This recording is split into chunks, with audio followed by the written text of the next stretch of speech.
Ce jardin agroécologique Bokna appartient à un groupement de femmes de la commune de Koungheul. Il a été mis en place en 2021 avec l'appui de l'Institut panafricain pour la citoyenneté, les consommateurs et le développement Psychodev Afrique dans le cadre du projet Feeding Urbanization, bâtir des villes et des cités prospères autour des systèmes alimentaires inclusifs et durables. Ce projet est un projet très important pour la FAO. C'est un projet d'amélioration des systèmes alimentaires au niveau territorial et nous sommes en train de le dérouler avec la commune de Koungheul et la commune de Bambilor. Pourquoi? Pour favoriser ce qui peut exister en termes de mécanismes de système alimentaire dans le continuum rural-urbain. Nous avons fait beaucoup d'actions. Nous avons développé un diagnostic des systèmes alimentaires avec le ministère des Collectivités territoriales.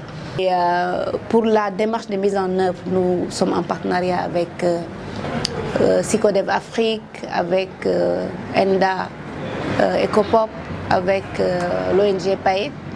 Aussi avec l'ARMP. Aujourd'hui, on est ici à Koungheul dans le cadre du projet que nous menons pour accompagner les communautés à travailler, à mettre en place ce jardin agroécologique pour que des produits alimentaires sains puissent être disponibles pour les communautés et que les femmes puissent avoir des activités de développement, mais surtout renforcer leur capacité sur les bonnes pratiques agricoles durables. Démarré depuis décembre 2021, le comité de gestion est dans sa deuxième campagne de production. Cette réussite est le fruit d'une organisation impliquant les communautés à la base. Dama jëloon ay daam ñu yor groupement ma tànn ci 3 personnes ñooñu liggéey ak man ci première saison bi. ñëwaat deuxième pour gën a yaatal la ma dugalewaat beneen quartier bi mu nekk nii 2 équipes ñoo fi nekk matin et soir. 25% de la production est affectée à l'école élémentaire la plus proche, disposant de cantines scolaires. Les femmes travaillant bénévolement dans le jardin reçoivent 50% et le comité de gestion 25%.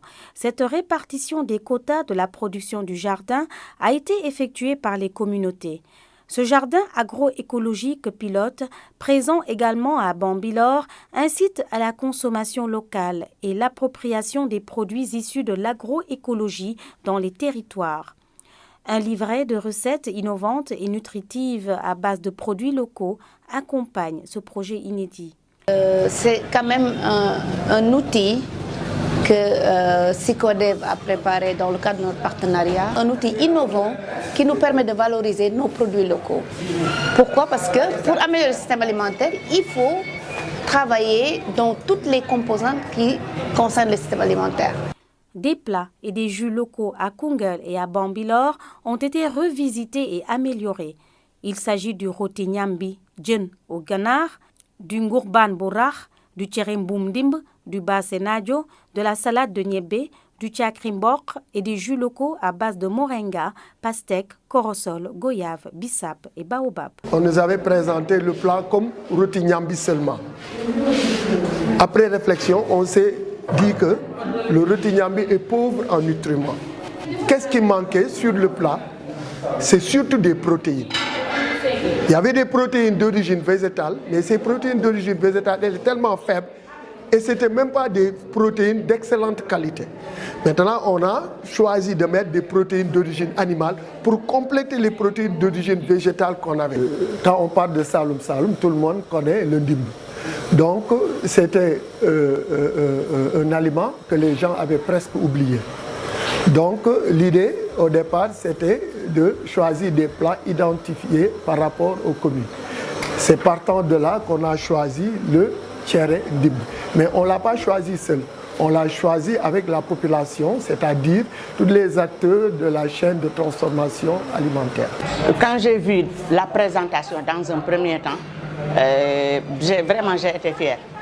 Parce que tout ce qui était dans le plat là est à portée de main. Ce que j'ai mangé aujourd'hui, vraiment, il y a de la saveur. Et puis c'est pas lourd, je l'ai mangé aisément. J'ai mangé du tcherengboum, j'ai mangé du bassé, j'ai mangé du roti nyambi avec tout, mais j'ai vu que tout ça, il y a plein de vitamines Et je me sens vraiment bien quand même. Il faudrait le vulgariser. Nous, on peut faire des plaidoiries pour que tous les gens puissent avoir le menu. Initiative bu rafet la parce que defe naa ne léegi laa koy wax ci salle bi ma ne leen su fekkonte ne ñu ngi lekk lii ba tey ñun ñëpp wér nañ parce que lekk nañ ko suur nañ amul dara loo xamante ne lu ñuy rol rek te wax dëgg yàlla plat yi neex na vraiment sain na te lu ñuy apporter lu bëri la. La pérennisation du jardin agroécologique et l'appropriation du livret par les populations sont une réalité. dama jëloon ay daam ñooñu liggéey ak man ci première saison bi ba mu jeex ñooñu génn ba ñu génnee ñoom it dem nañ ba am seen jardin bopp. macha allah ngurbaan bi neex na am na vitamine te sell na baax na ci yaram épices yi bëriwul xorom bi yem na amul jumbo. En tant que restauratrice dinaa ko boole ci sama menu léegi incha allah. Les collectivités territoriales ont été associées dans la mise à l'échelle de l'agroécologie dans les territoires. Donc si aujourd'hui la FAO, SICODEV viennent ici pour lancer vraiment ce programme à Bambilor, donc nous ne pouvons que les remercier et féliciter et demander aux populations de s'approprier dès maintenant à ces plats qui sont tellement riches dans tous les domaines. Donc merci à SICODEV, merci à la FAO. Mais merci encore aux femmes de la commune de Bambilor. Avec une croissance démographique de plus en plus importante dans les petites villes, le projet Feeding Urbanization, bâtir des villes et des cités prospères autour des systèmes alimentaires inclusifs et durables de la FAO, est une réponse efficace à ces mutations à venir. Avec l'élargissement de ces jardins agroécologiques dans les territoires et à l'échelle nationale, ainsi que la vulgarisation du livret de recettes, nul doute que ces pratiques innovantes vont améliorer considérablement les moyens d'existence des populations et assurer par ricochet leur sécurité alimentaire et nutritionnelle.